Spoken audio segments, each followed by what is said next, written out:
On? Thumbs up? All right. Good evening, everybody. For the record, Thursday, January 28th, 2021. My goodness, it's 2021. It is 5:15 p.m. and time for the regular meeting of the Wenatchee City Council. As always, we start with a pledge to our flag. So, Councilmember Cuevas, would you lead us? Sure. Please stand.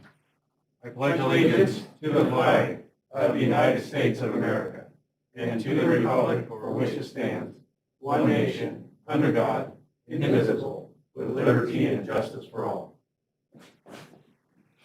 Thank you, Councilmember Cuevas. You're welcome, sir. For the record, we have 6 council members present, and Councilmember Harold, are you on the line? Say yes, Linda. Gotta find your mute. Linda, undo your mute button and say yes. I'm assuming she's there. She was. Was here. I was talking to her a minute ago. I don't know, we heard you.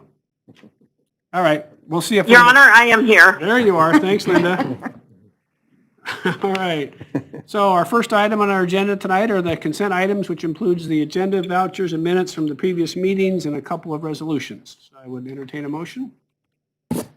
Your Honor, I'll make a motion to approve the agenda, the vouchers, and minutes from previous meetings, as well as a motion to approve resolution number 2021-02, appointing Mark Koulos as Mayor Pro Tempore for 2021, and a motion to approve resolution number 2021-03, designating voting representatives on behalf of the city to various community boards, councils, and organizations, and a motion for the City Council to accept the work performed by the contractor Pipkin Construction on the Skyline Reservoir Transmission Main and Utility Improvements Phase 1, project number 1704, and further authorize the mayor to sign the final contract voucher certification on behalf of the City of Wenatchee. Second. Motion by Councilmember Huffaker, second by Councilmember Hornby, to adopt this evening's consent items, including this evening's agenda, vouchers, and the minutes from the previous meetings. To approve resolution 2021-02, appointing Mark Koulos as Mayor Pro Tem for 2021. A motion to adopt resolution 2021-03, designating voting representatives on behalf of the city to various community boards, councils, and organizations. And also to approve or accept the work performed by contractor Pipkin Construction on Skyline Reservoir Transmission Main and Utility Improvement Phase 1, project 1704, and further authorize the mayor's signature on the final contract voucher certification on behalf of the city of Wenatchee. Any discussion? Hearing none. All those in favor say aye. Aye. Opposed? Motion carries. So we have 2 presentations this evening. The first is from Dr. Paul Gordon, the Superintendent of Wenatchee Public Schools. Dr. Gordon, are you with us this evening? I am, Mayor Coons. Thank you. You bet. Paul, go ahead. Okay. Just spend a few brief moments with everybody, just reminding everybody the Wenatchee School District levy. The ballots are probably on your countertops, and we're really pushing people to make sure they get out and vote, and understanding how critical the levy is for a school district. For us, I'll give you a couple examples. The state has a state prototypical funding model, which funds 1 nurse for our 7,600 students. The levy supports an additional 6 nurses. For teaching assistants, the state provides 12. The levy provides an additional 22 teaching assistants. Technology, the state only provides 4. The levy supports an additional 17.5. And you think about those key members inside of a pandemic and how important they are. But even outside of the COVID pandemic, these people have significant impact on the lives of our students. And it's not just staffing that the levy supports. It supports programs like AVID and HiCap, our field experiences where our elementary students are going up to Saddle Rock for incredible opportunities, from PE, art, music, foreign language, our mariachi, our drama, our art clubs, all to say that the levy makes up about 12% of our overall budget, but they're really value add aspects of our budget that are critically important to our students as well as our community. So we just highly encourage people to get out, vote. Your ballot is hopefully on that countertop, and people fill it out and turn it in. For us, there's only one question on the ballot, and it's ours. So it does not take long to fill out. My wife and I filled ours out in May to 15 seconds, and then in a few other seconds to walk it down to the mailbox. So just encouraging everybody to vote. We have from now until February 9th.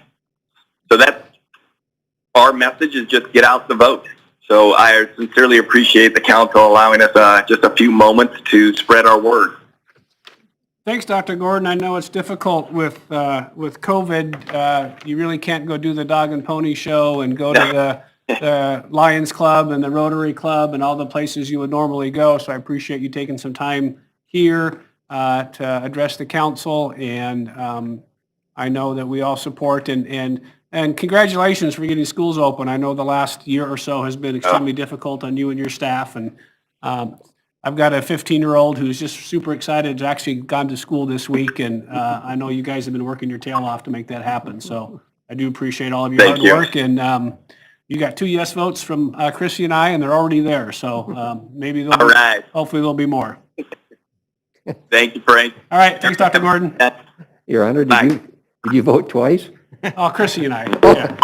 Yeah. Yeah. No, Chrissy and I both voted. Okay. And then I was too cheap to make the school district pay for the postage, so I walked it down.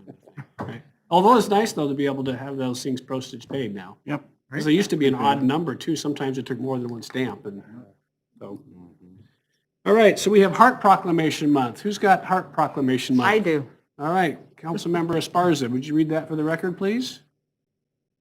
Whereas coronary heart disease is the #1 killer of both American males and females, and whereas 95% of cardiac arrest victims die before they reach a hospital, and whereas 75% of cardiac arrest occurs in the home setting, and whereas lives can be saved through your help, and whereas the City of Wenatchee Employee Health Promotion Program and the American Heart Association are committed to employee and public education about heart disease and stroke, and this year urge everyone to be a heart savior by knowing and the warning signs of a heart attack, calling 911 and giving CPR.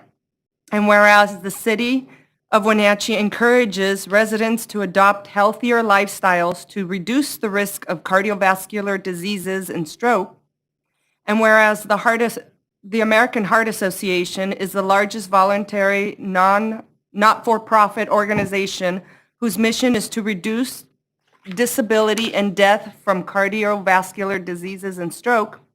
And now, therefore, I, Frank J. Kuntz, Mayor of the City of Wenatchee, do hereby proclaim February 2021 as Wenatchee Heart Month, and hereby urge all community members to become heart savers and learn CPR. In witness whereof, I hereby set my hand and cause the seal of the City of Wenatchee to be affixed on this 24th day of January 2021. Frank J. Kuntz, Mayor. Thank you, Councilmember Esparza, and we'll make sure we get that to the appropriate folks. You want to send that my direction? Thank you very much.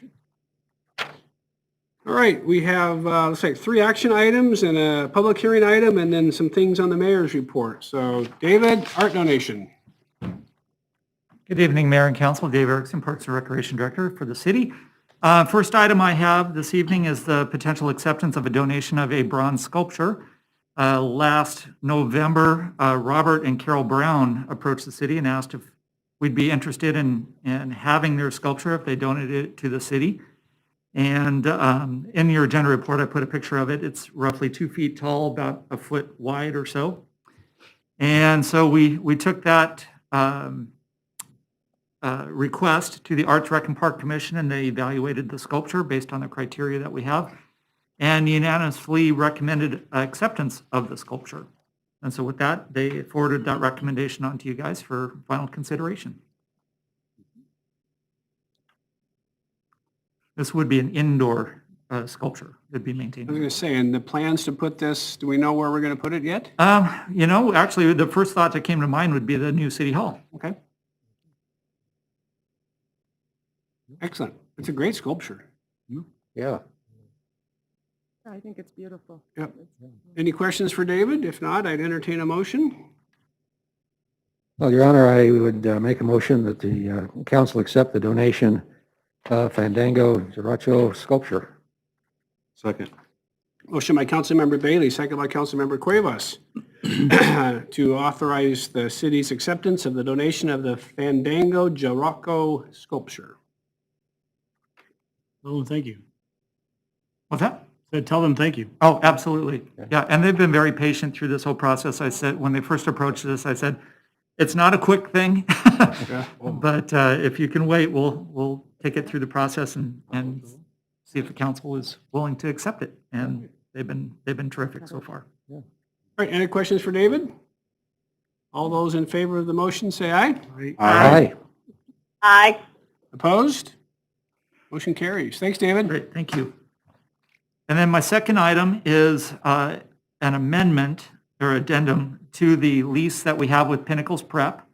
And this is to basically change some of the insurance provisions. And Brad can answer all the detailed questions about that. No.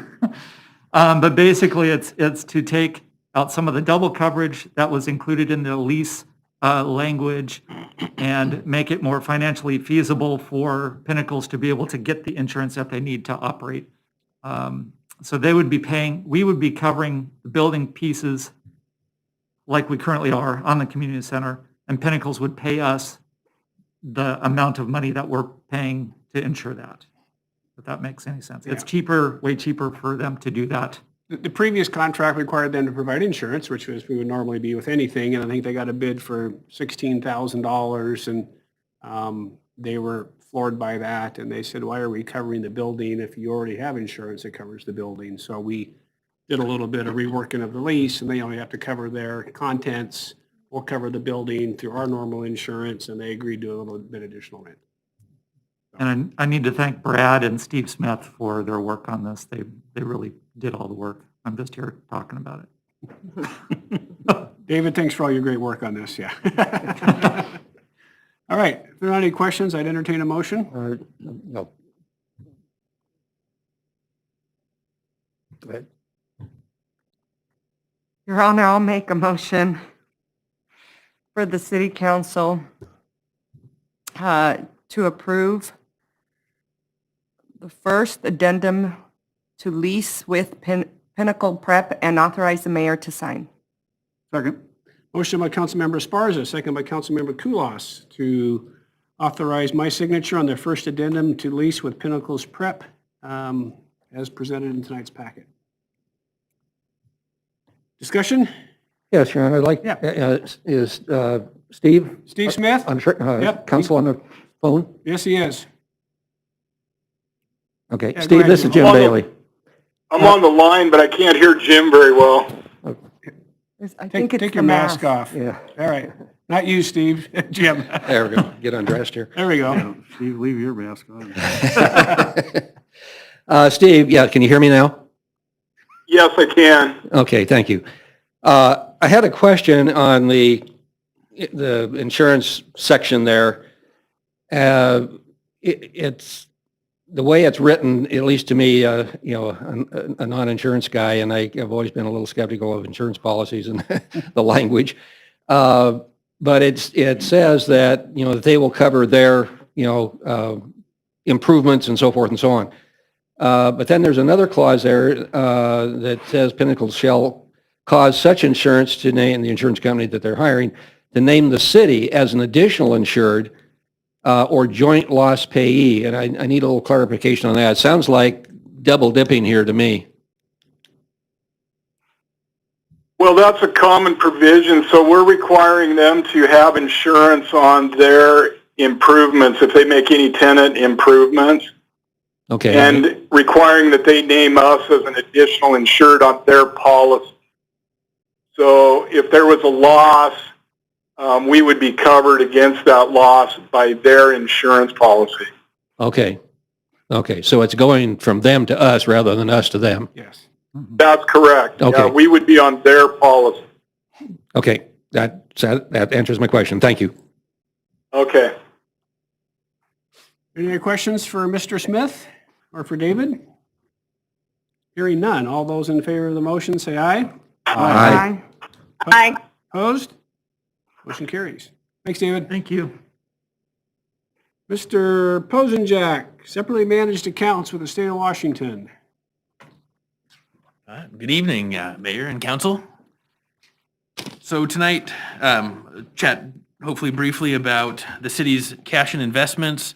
The city has we hold between 60 and 70 million of cash and investments at any one time. And currently, most of that is basically in cash. It varies between 3 and 7 million of cash that we have here locally at Cashmere Valley Bank. And then right now, the rest of it is in the state local government investment pool held at the state treasurer's office. We have, over the past 7 years, we have used a securities broker who would purchase U.S. government securities, the very safe, lower interest of securities, and the broker would provide us the investment. We would yes or no it. We'd move money around from one account to another, and to no fault of the investment brokers. It was a bit of a cumbersome process for city staff. However, we kept doing it because we were getting slightly higher returns on our investments than we would get at the local government investment pool. Well, a couple years ago, the state treasurer, who also holds their money in the LGIP, they started a new program called separately managed accounts. And they are now basically doing taking that cumbersome process that we had and making it so that they manage pretty much all of our long-term investments. And it's the same types of things that we were purchasing when we were using the broker. But we can basically be hands-off, and we will, it's under the same umbrella. State treasurer manages the local and government investment pool and the separately managed accounts, and they'll move the money over and invest it as investments come, and they should be able to, their strategy is the exact same strategy that they use to invest the states. I believe they said $4 billion that they're investing on the state's behalf.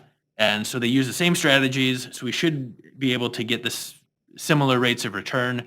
Right now, interest rates are so low that we're not going to, this isn't going to be a windfall for us. We're not going to make a bunch of money on interest at this point in time because our rates are so low. But the strategy is getting into a program that we're going to be in for 20, 30 years. Over that time, as interest rates go back up, once the interest rates are back up, we will be making substantial more per year than we are currently on interest. So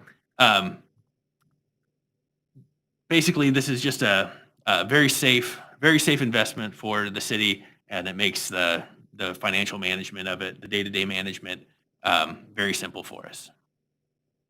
Yeah, they won't be investing in anything different necessarily than we were already investing in, very short-term, 1 year length stuff. It's just, we were always buying them through a broker and paying a commission, and we'd run them out, and Brad couldn't, do I buy today? Do I buy tomorrow? So this is like having an investment manager. It just happens to be the state, and they manage $4 billion for the state, and now they're going to manage $20 million for the city, right? And they go to work every day looking at interest rates and say, oh, the city needs some 90-day stuff, and here's some 90-day stuff coming out. And it all has to qualify for what we can invest in to begin with, right, which is very limited. And so it's nice to have the guy next door to where the LGIP stuff is has got our long-term stuff. And we've met them on the phone. They're great, smart people. God, they're chasing, 0.05 of a basis point, right? I mean, they're just chasing nothing, but they're good at chasing nothing. And if we get an extra 1% over time on $25 million than we were getting before, that's a couple $100,000 a year. And some years it might not be as good, but overall, these guys do a really good job. Easy for Brad and his team to move money back and forth.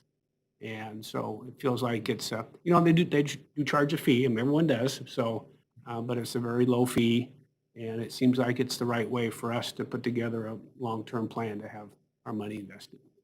How does their fee compared to what we've been paying through our own broker? So you don't know, right?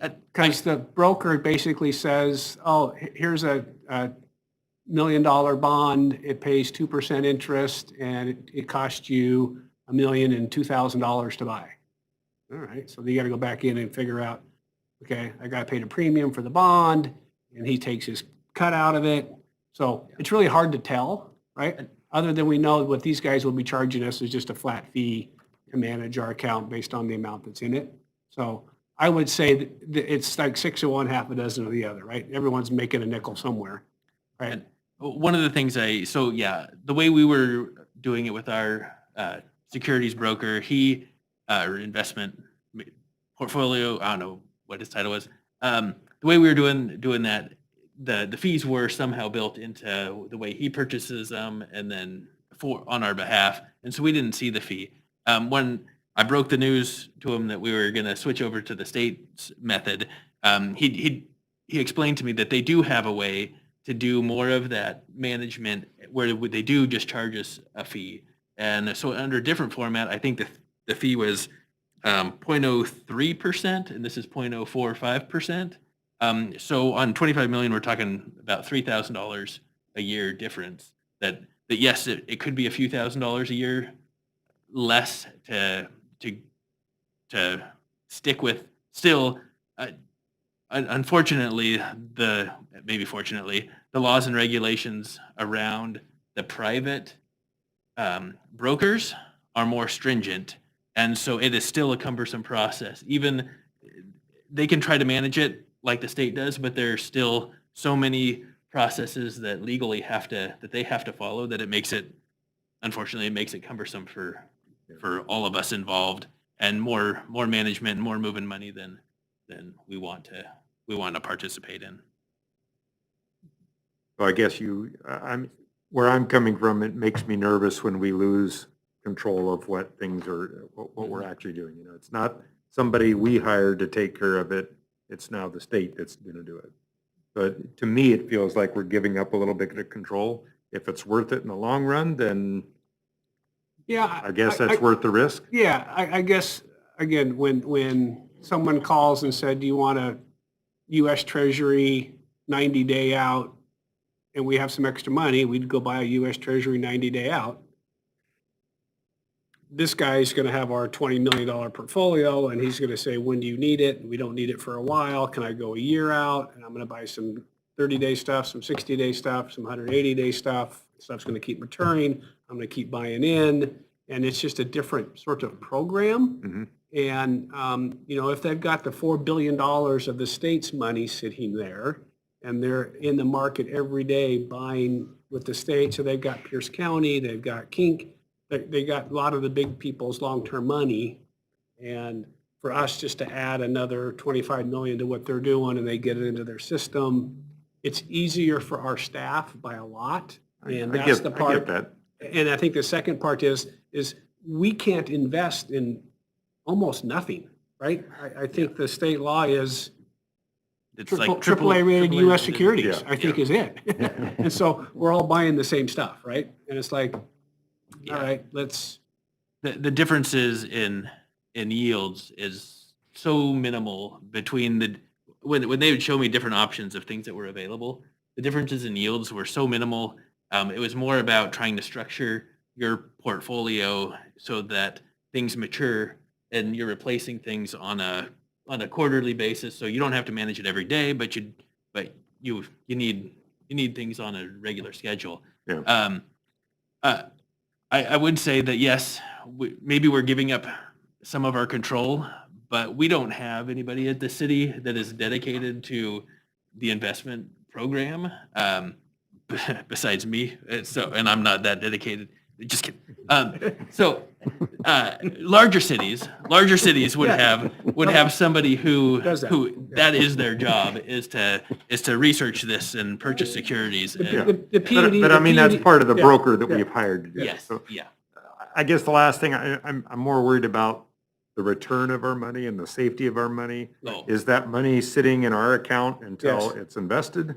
Yes, yes. So- So what they do is we've got the money sitting in the local government investment pool.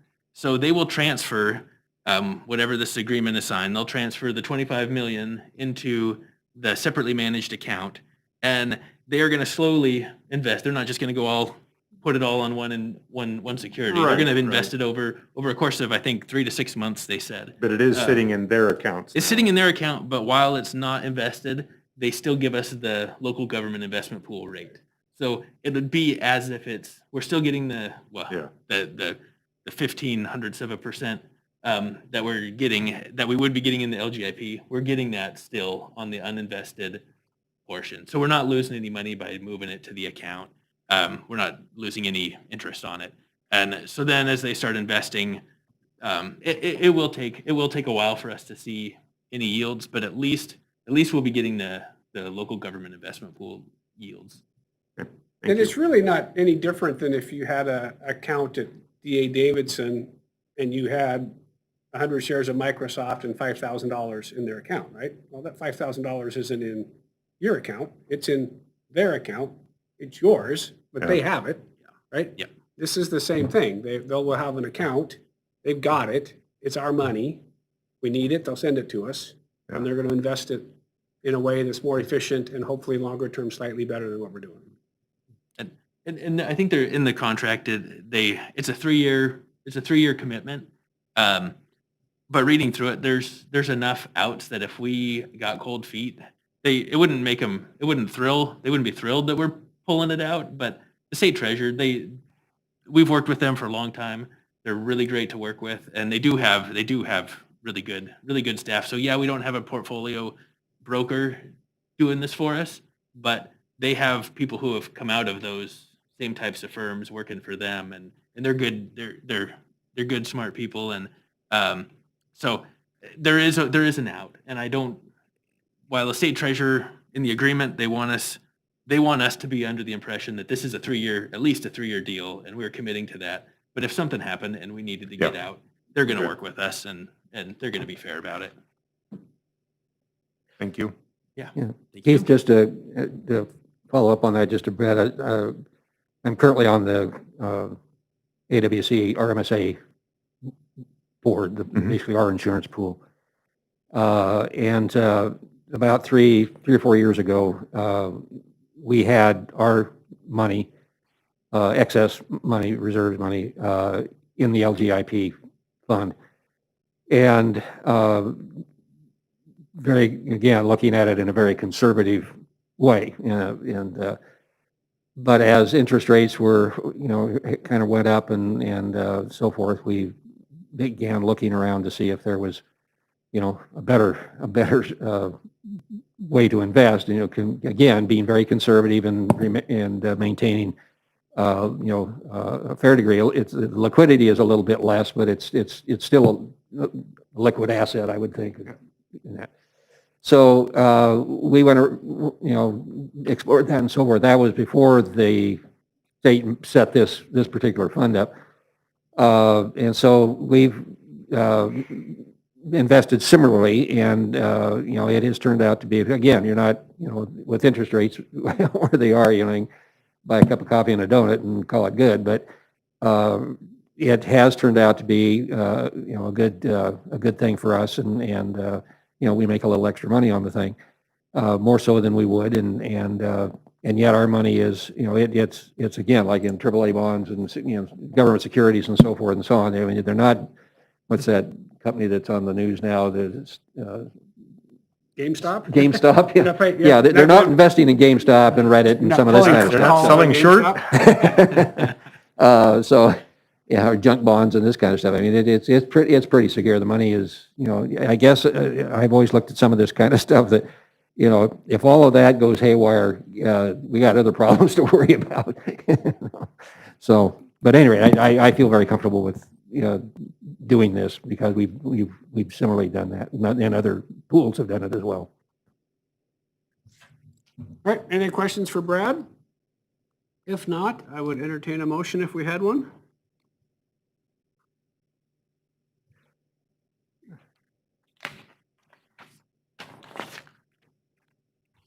Well, Your Honor, I will make the motion to creating the council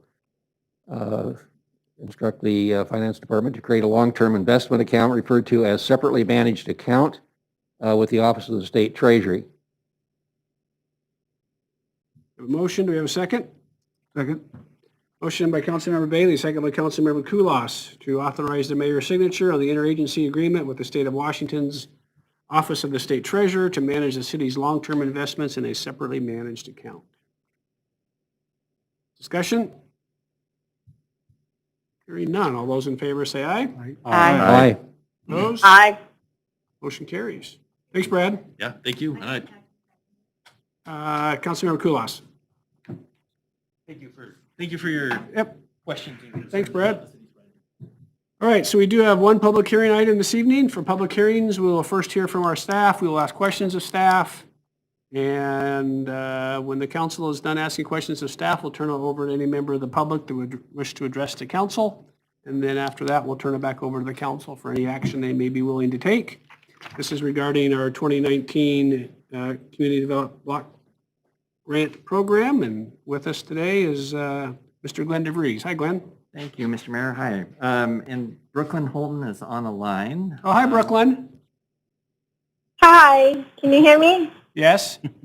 And Brooklyn will be providing Great. an overview of the amendment proposal, and then I'll be touching upon the food delivery service program, which is one of the proposed funded.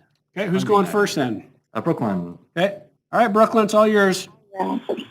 Okay, so we have received a second round of funding from the third round of CARES Act funding. And in order to utilize any of that funding, we have to be able to allocate all of it. Because we don't have our 2020 consolidated and 2020 annual action plan adopted, we are amending with Amendment 5 to our 2019 plan. So what you have in front of you is 3 budget elements, and the first one is the food box program, and Glenn's going to go into detail around that one. And that is part of this second round of CDBG COVID funding. And then the Public Services Emergency Assistance, we had done support for businesses and also working to support emergency income replacement for single households. And so that's what that emergency assistance is geared towards, kind of budgeted in that item. And those two equal $227,788, and that was the amount of our second round of funding for COVID. So those 2 items allow us to utilize and start expending the COVID funds. And then the third one is the public services for 2020, the pre-award cost, up to $350,000. So this includes both the amounts in front of you as well as the public service expenses that you guys approved in the previous amendment that supported expending funding for our code enforcement salaries and our literacy council and our support program for the code enforcement, and then our separate is admin, but that was part of those pre-award costs. They will eventually be pulled out of the 2020 award when we get to that.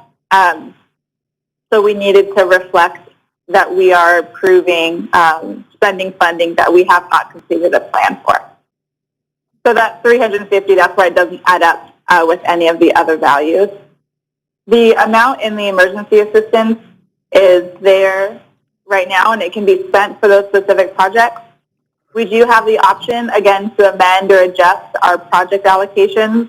And so if there comes a time where we are ready to either implement that program, we can move forward with that. If it shows that we have a new need or we need to add funding to a different focus area within the community to respond to COVID, we are able to do that. So approving this right now is similar to what we did before. where that flexibility is built in.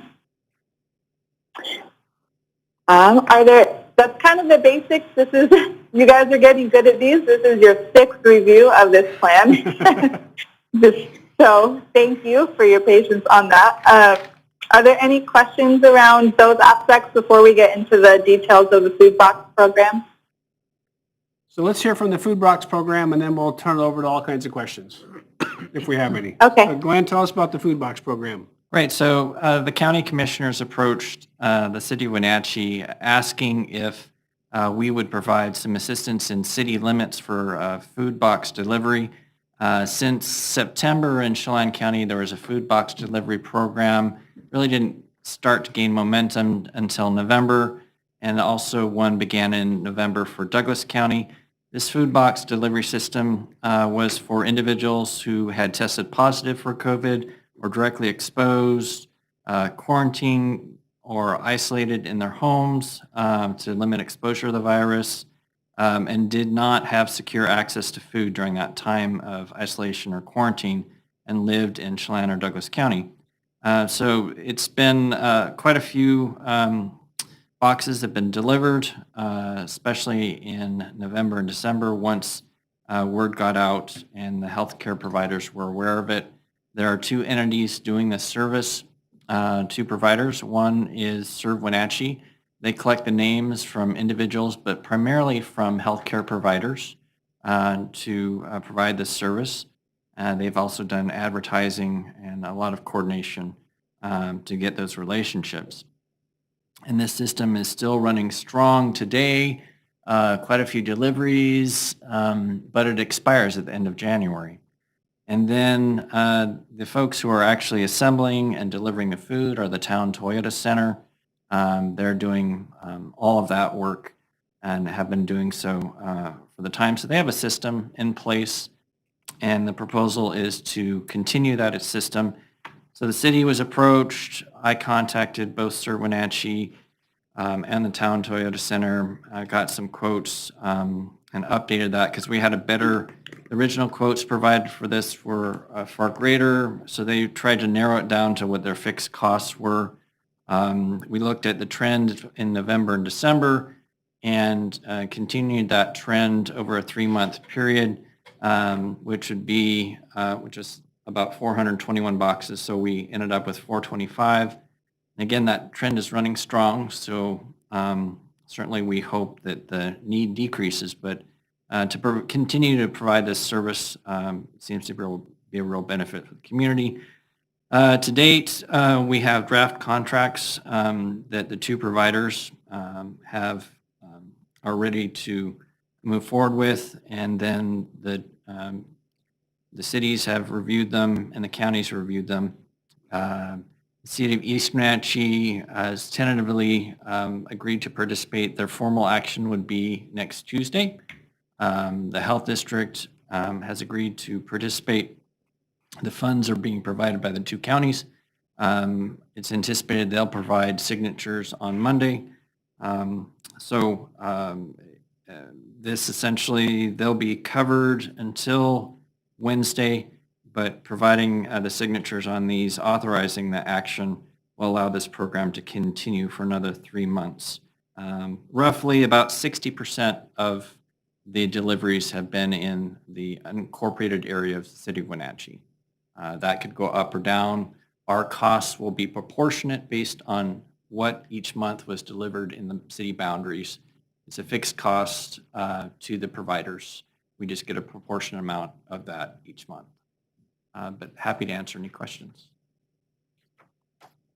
Yeah, so this will be run through the Town Toyota Center. They go out, buy all the food, box it up, and deliver it to the places where Serve Wenatchee says they need to.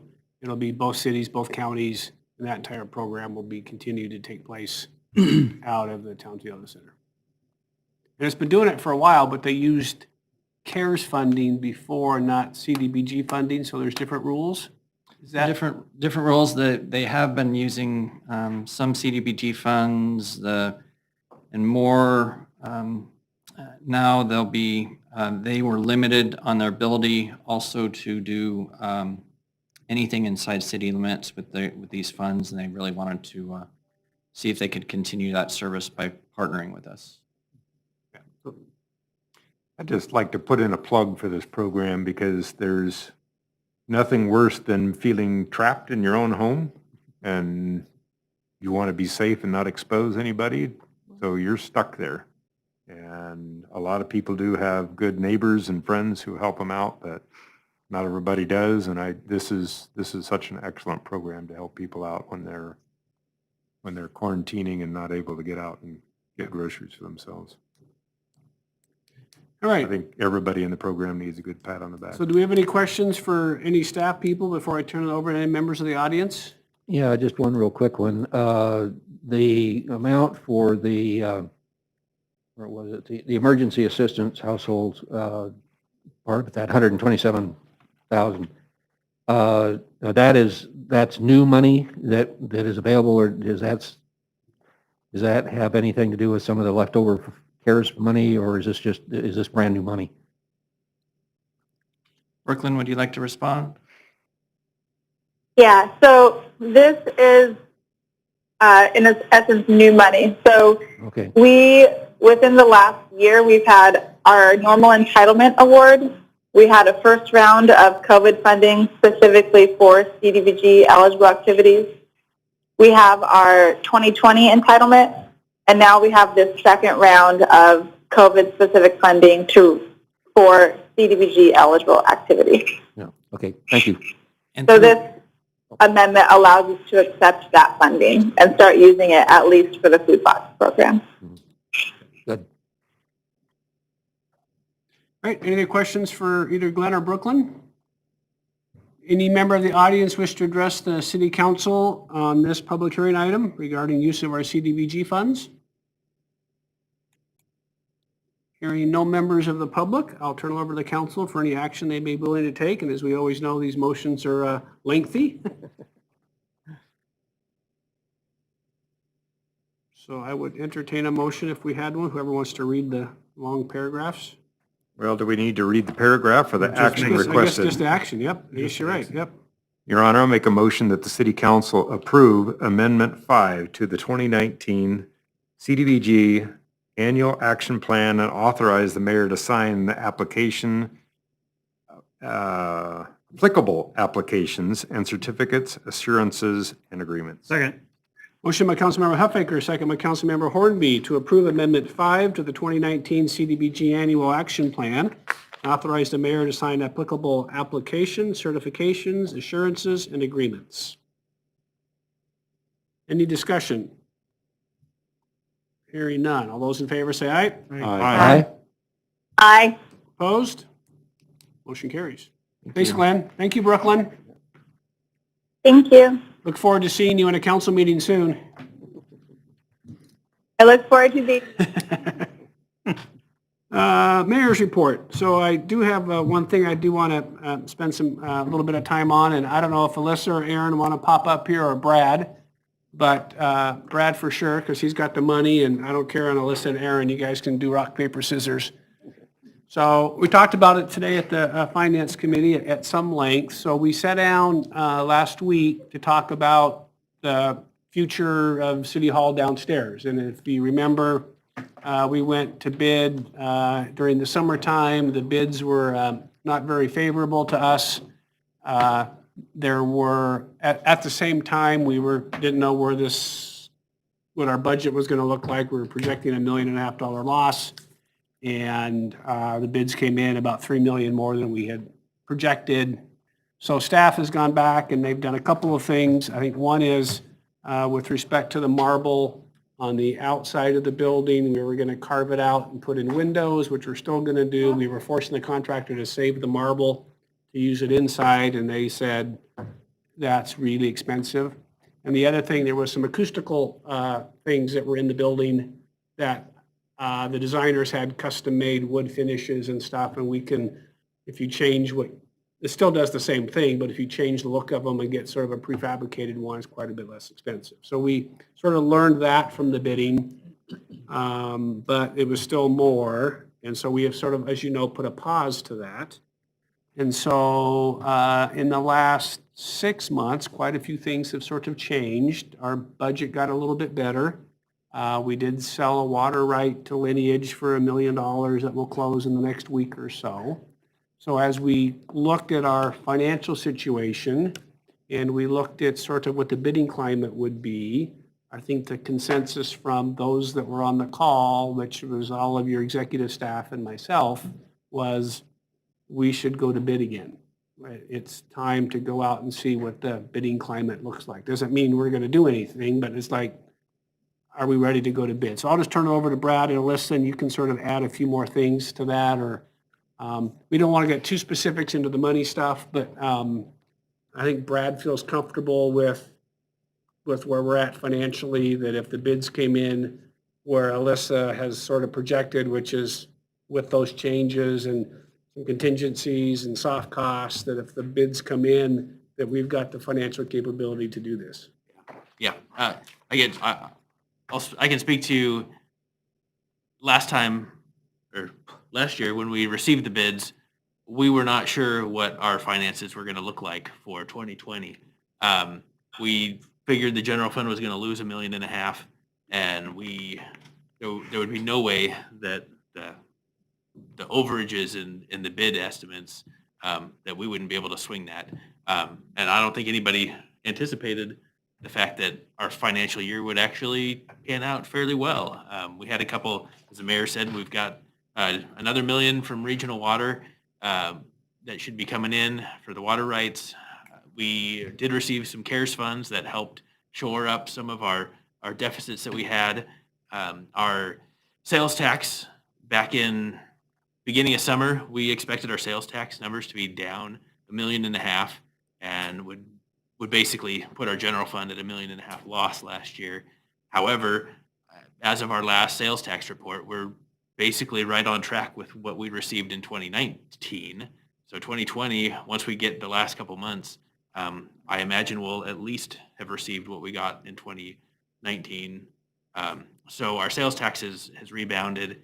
And then because we didn't have very many people, we couldn't incarcerate people at the jail, our jail bill was over $1 million less than what we expected. So instead of the general fund losing $1.5 million like we expected it to, we're actually we expect to grow by $2 million. So we look at that and the Lineage money and bidding climate. Alyssa, what do you think the bidding climate is? About the same as it was? Yeah, I believe that the bidding climate is about the same. We've polled a few contractors in the area, and they feel that there are still jobs out there for them to capture and put in their backlog, but they are, still impacted by COVID and material prices being high. And so we're still in a similar state. I've heard the prices of lumber coming down. Is that you, Travis, that told me that? Slightly, they're not going up. Okay, okay. Yeah, Maybe they're not going up. No, that's the better way to look at They it. flattened out, so, Okay. yeah. Compared to the last time, they were still rising drastically when we got the bid. Okay. It seems to me that I think we need to move ahead with the bidding. I don't think of us 8 here, but I do think of our citizens and our staff. We're kind of camping out right now. Yeah. And camping out's fun for a little while, but it gets old. Yeah. Again, I think the decisions we made when we made them last time were the right ones. I don't think any of us expected us to be in the financial position we're in today.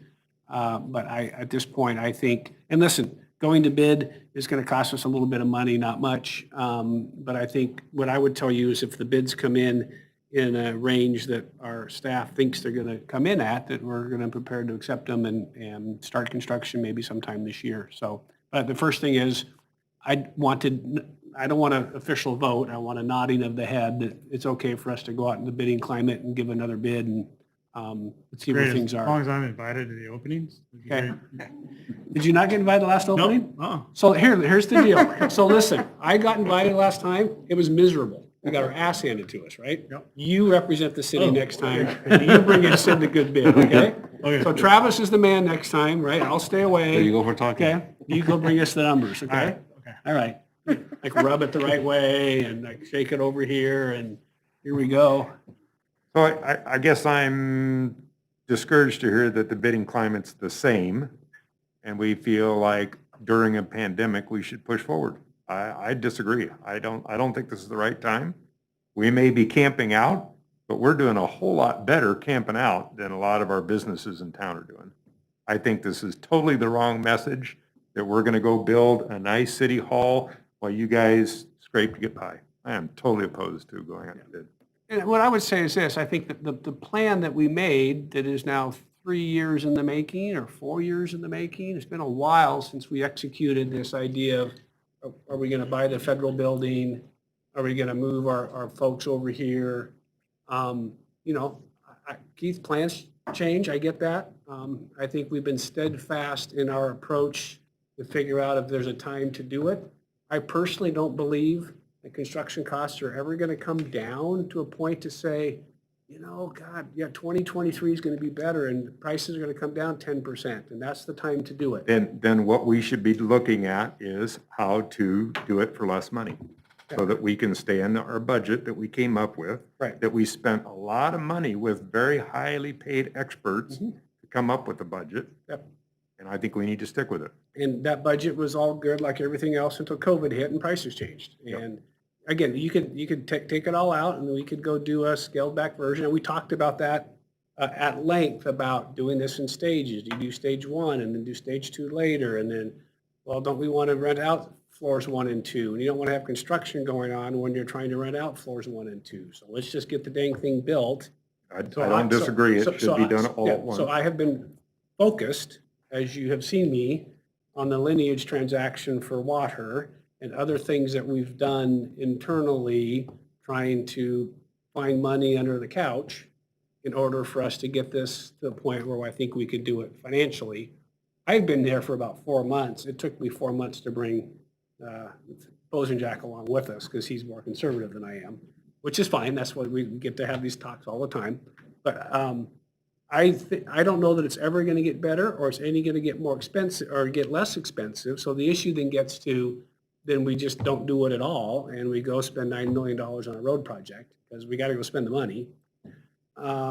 Or you do the commitment that you made, 3 or 4 years ago when we went down this path and you say, we're just going to stick with that commitment. It's going to work long-term. It's what we told the people we were doing when we went to the bond market, and you execute that the best you can. And I think this is as good as time as any. It's not going to get cheaper, right? And our money is earning 25 basis points in the bank, and costs are going up 5 or 6% a year, and I don't see them flipping the other way.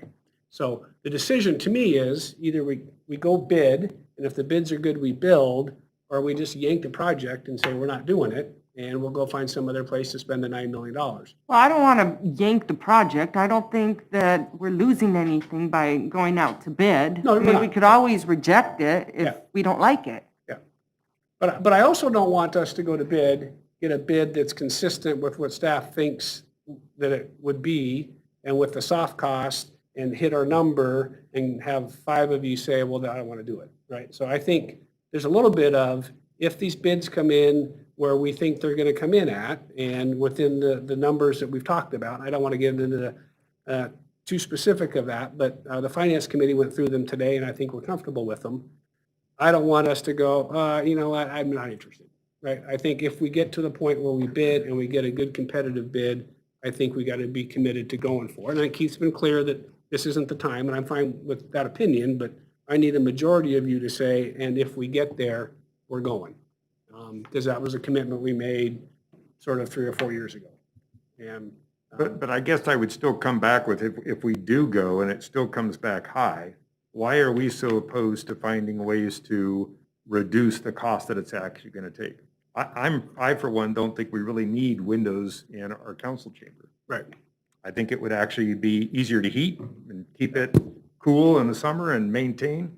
Yeah. Why do we need But there's all some, the bells and yeah. whistles that they Yeah. that they threw out? And I think, what I would argue is this, and if we're trying to make something that the community's proud of, And if we're going to put in artwork and we're going to do things to say, you know, we're Wenatchee and this is our city hall and we're proud of artwork and landscaping and making our buildings look cool and doable and nice, then you put in windows. And you got employees that want to work and they want to have light. And so some of this is about just trying to provide a good place for people to work and making, you know, I think Mark's been really great about the fact that, you know, the city owns this sort of iconic building in Wenatchee, and the chance for us to be the city's building for the next 50 years and have it look great and function appropriately it's a great, I mean, I think the buy of this was quite frankly an amazing thing for us. So I think there's things that we're putting in this building that you're trying to make your employees feel good, you want the city to feel good, and it's not about 5 years from now, it's about, you know, 35 years from now and 40 years from now, and this is going to be City Hall. Long after we're all gone. And you build it in a way that's got that sort of lifespan to it. And I get the timing. I think I don't disagree with we're in the middle of COVID, but I got to go, do we have the money? Our bidding, is it ever going to get cheaper to build this thing? And it's never going to get cheaper.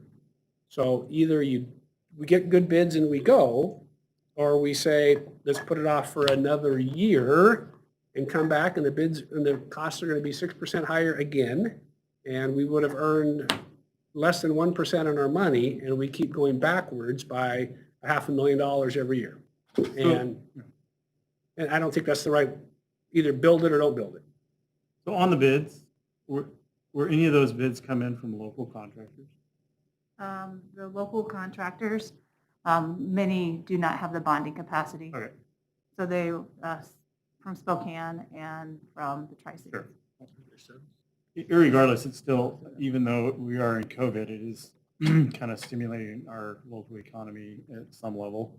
So I see that as a positive, even if other individuals, we have to still do our part. If we have the money to spend and it's a project that's been on the docket for a long time, maybe this is the time to jump in and spend money. Have people from out of town spending money at our restaurants and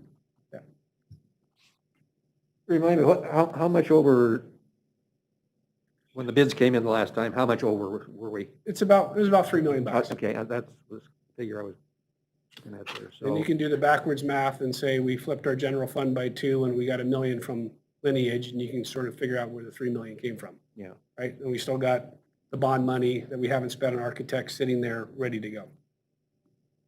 So if you do 9 plus 3, you'll get to 12, and with soft costs, that, you know, 12 to 13 million is what they're thinking.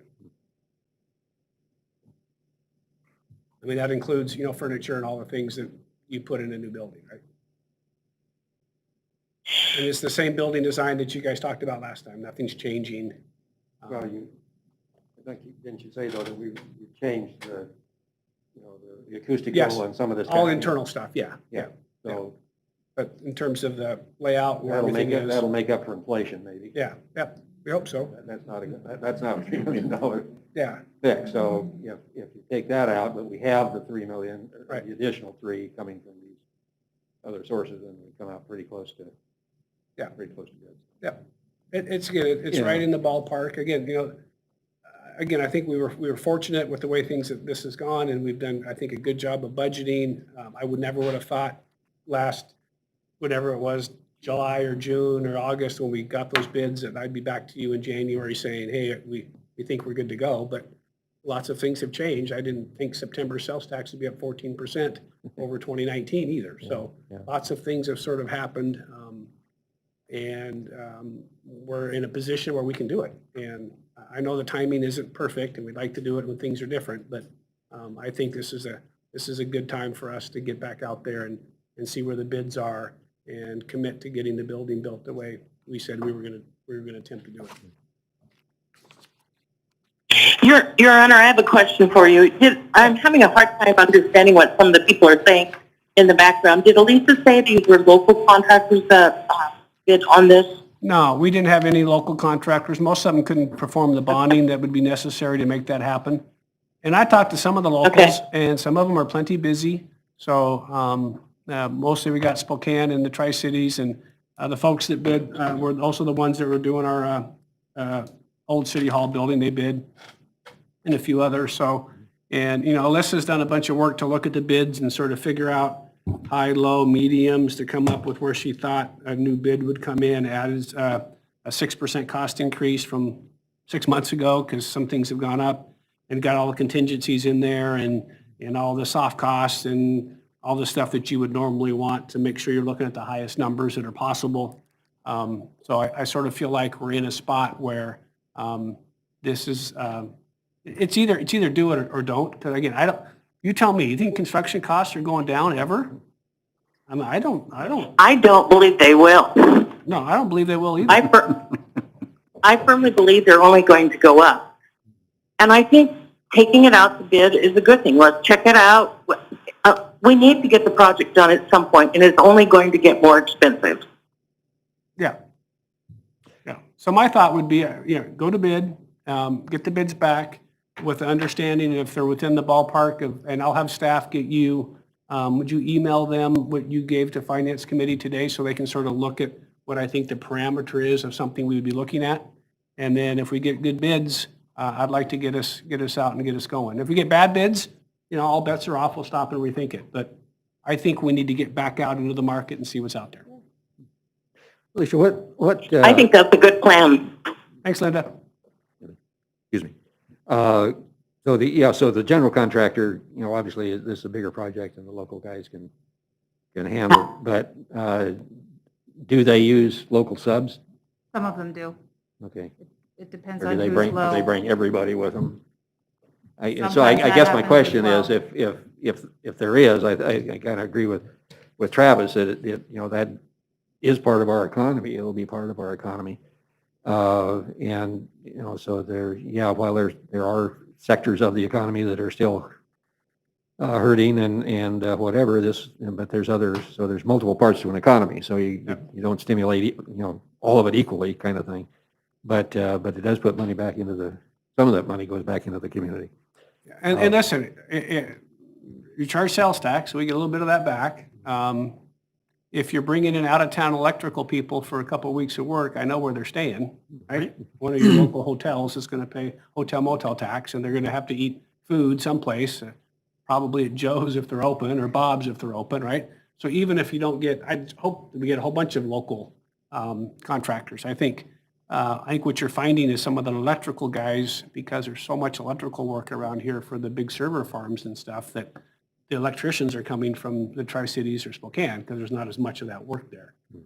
That being said, other stuff will probably be local folks who get the bids. But if they're coming from out of town, they're staying and they're spending money and they're doing stuff here. Again, I hope they're all local, but don't just poo-poo the fact that someone's coming from Spokane and staying for 2 weeks and working and staying in hotels and eating at Saddle Rock. Right?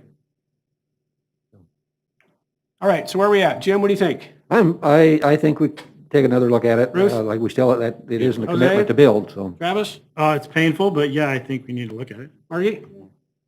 Keith, Linda? I think she said go for it. Yes, we need to take a look at it. Okay. So let's go ahead and get the architects going and get the bid process updated and get her going. All right, thanks, guys. Laura, what else do we have in the mayor's report?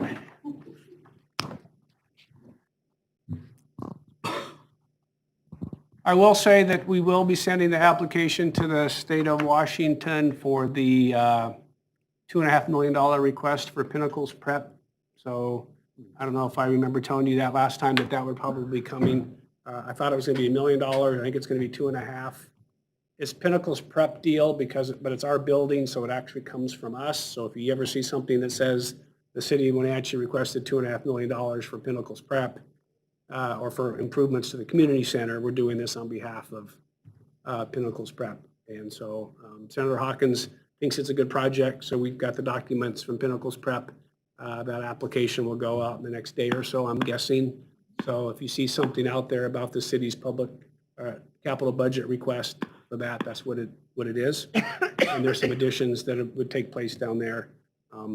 I was a little, when we signed the lease with them and said, good luck, didn't expect it to come back with that, because that puts a burden on Brad and his team to do all the magical work with Commerce to get the money in. Alyssa and Aaron and their team overseeing a project. And some of that we'll get to bill for, but that really wasn't, when we said, here, go, I didn't expect it to come back with some city, at least city staff time involved in it. So, but I think it's still a good project, and if we ever got the building back, we'll be glad that we have the additions that are taking place. So if you see something like that, it's out, and it'll be out in the next little bit. Anything else, Laura? We did spend a little bit of time, staff and the Finance Committee talked about, North Wenatchee Avenue and, sort of what our expertise is. We are probably not commercial developers. We may have been when Steve King was here. He is no longer with us. Matt Shales, who has decided to take employment some other place, so our economic development department is now zero. And so, and Matt, as great as he was, he will tell you he's not a commercial real estate broker. He's not going to go out and cut a deal. He'll provide documents, but so we're sort of leaning towards having a city, maybe doing an RFP, but getting some commercial brokers involved in the city, representing the city, not only on North Wenatchee Avenue, as we're going to have, 5 or 6 lots that need to be developed and who's interested in what piece and those sorts of work. But quite frankly, at some point, we're going to be selling a fire station. At some point, we're going to be selling an old police station. And then, quite frankly, who's going to lease the top floor and who's going to lease this floor? Those generally come with brokers who are involved in, we've got this client looking for this space and these clients are looking for that space. So we kicked around the idea of doing an RFP and getting a commercial real estate broker to represent the city on multiple fronts. We'll get something back to you. The Public Works Committee will talk about it some. Finance talked about it a little bit today. So just something we're sort of thinking about as we have lost some expertise and we need to gain that. And there's 2 ways to gain it. You either hire that expertise or you hire a commercial real estate broker to represent you. So something we're kicking around. Laura, anything else? Okay. It's only been the new administration's only been in office a week, but is there any sense of changes in the transportation department? So we did get an email from Kelly upstairs, and we're going to do a conference call with Senator Cantwell's office, Senator Murray's office, and Congresswoman Schreier's office in a couple of weeks, sort of get a feel for where the next sort of transportation, federal transportation projects would happen. So I would say 2 things. We're watching the state closely. Obviously, there's a lot of discussion at the state of Washington on I can't remember how many billions of dollar transportation, carbon tax. So Olympia's kicking pretty hard right now on some stuff. So we'll see where that lands. Obviously, Confluence Parkway and that slate of projects are on a number of the lists that are over there. So got to watch Olympia very closely to see if a package passes there. If it does, I would be shocked if a lot of Confluence Parkway isn't part of that program. And then at the federal level, we'll just sort of see where things go. Whether we keep the complete, what we call Confluence Parkway list of projects, which included our Confluence Parkway and some stuff in East Wenatchee and the bridge and all of that together as we apply to Washington, D.C. for money, or do we carve out a portion of it and just try to get a certain phase of it done, smaller dollar amount, less commitment from them? So I think we got to talk internally a little bit about trying to plug in one thing that we can maybe get funded. Maybe it's McKittrick Underpass and maybe the rest comes from the state. We always knew it would take a combination of both. So, but what we learned the 3 times at DC is the big money goes to state DOTs. Unless the state DOT says this is their number 1 project, it's hard for us to get the really big number, the $200 million number, right? And I'm guaranteeing you, I don't think the state's going to think that this is their number one project with West Seattle Bridge falling apart and other stuff they got going on. So, but we're going to meet with them and we're going to see what they think the rub of the land is. Obviously, Senator Cantwell and Senator Murray are fairly high up the pecking order now. One's number 3 and one's in the top 10. And so they do carry a lot of clout. So we will continue to sort of monitor what that looks like. And but I don't think we've heard anything specifically on dollar amounts or infrastructure. And I don't even know if the $1.9 billion proposed CARES 3 funding has got a transportation element to it or not. I have not heard specifically if it does. I would say we're watching Olympia. I think there's a higher likelihood of something happening over there that would have a bunch of money for our region in it. So I'll get a follow-up with Keith and Mike and Brad here in the next week or so and report back to you. I have to call them on some other stuff, so.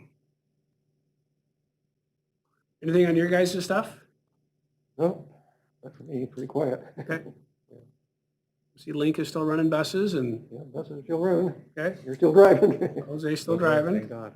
The health department joined with the Town Toyota Center for a mass COVID vaccination program. And you can go actually on the health department website to, put in your information, age, and whether you have any health risk factors and things like that to determine whether you're eligible for the vaccination at this time. If you're under the age of 70, I believe. So, but if you're over 70, you're automatically qualified. I talked to Mark Miller today. He says it's going very efficiently. They did 100 day one, 400 or 500 the next couple of days. They say they're supposed to do 1,000 a day next week. Now, I don't know if they're expecting 5,000 vaccines for next week and they expect to do 1,000 a day. We'll see if that materializes. But that's what he told me today, that he thought they'd be able to vaccinate next week. Just try to get an appointment. Yeah, well, Their webpage is ridiculous. Yeah. I'm an old history teacher, and math was never my strong point, but a couple days ago, or I guess maybe it was yesterday in the Wenatchee World, where they were, they're talking about statewide to doing 45,000 a day. Right. And they're getting 100,000 doses a week. Yeah. Okay. I'm not real good at math, but that doesn't add up. No. Yeah. You want worse math? Let me give you last week's local math. So talking with Peter Rutherford, I'll do, this will be sort of not 120,000 in the 2-county area. They want about 80% vaccinated. So that would be 96,000 vaccinated. You need 2 shots apiece. So you need 200,000 vaccines. They figured it's 1,300 a day for, I want to say 4 months would get you there. And I guess it's 2 weeks ago, they got 200 for the week. So if you need 1,300 a day and you got 200 for the week, how you doing? Now, things are picking up, and I think they're starting to get them sort of rolled out a little bit better. But I agree with Councilmember Kulas. We're a long ways away, and the efficiencies of how this is working isn't very, right?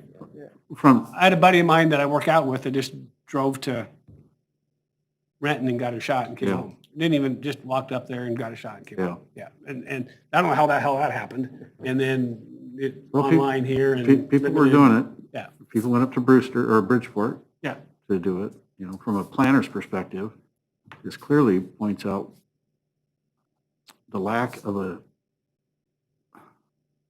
national strategy that should have been developed coincident with the vaccine that shows you what the lack of planning results in. Yeah. It's a mess. Yep, it's a mess. So. And I'm not going to wait 4 months to get my shots. Yeah. And hopefully you won't have to. Hopefully you'll get yours in the next couple of weeks. Go on, what do they call it? Vaccination vacation? Yeah. Go find some place to. Florida. Yeah. So. Yeah, I've got to figure it out, wait till spring sometime. Yeah. 3-4 months. I'd like to get. Already waited almost a year. But the thing, I called Confluence the other day, and they said that, well, I'm 76, and so I said, over the 65, kind of thing. And they said, no, we're only giving shots to people over 80. Right. So. Yeah, from- no, from the health- last health number, department, does everybody get to kind of make up their Yeah, own the rules? last number I heard was over 70. They told me 80, so I, Yeah, But the other- Confluence was doing 80. It's 65 and older now. Yeah. But this is also, it's a regional site, but it's not just for your local people, yeah. right? So you got people coming from all over the state who signed up Well, on the state website that are coming here to get their shot. And the health district's claiming it's just the 5 counties here, but It's not. we know more than that. Yeah, yeah. I saw that there was an appointment available at the Skagit County Fairgrounds. And I thought, Yeah. Maybe you'll do a little drive, huh? yeah. Yeah. Well, keep me posted when you guys all get your vaccinated. I'm interested in when you get yours, and Mark and Keith. I figure mine won't be till April or May. I don't know, but Yeah. I'm ready to get shot twice. So that's the other part of it. Getting the first one you might get a lucky draw. Yeah. But you got to plan for the second one. You got to go through the same process again to Yeah. get the second one. So Yeah. I don't have any faith in that. Yeah. so. So they're trying. All right. Anything else for the good of the order? Yeah. All right, everyone. No meeting next week, and then we'll see you on the 11th. Okay. All right. We're adjourned.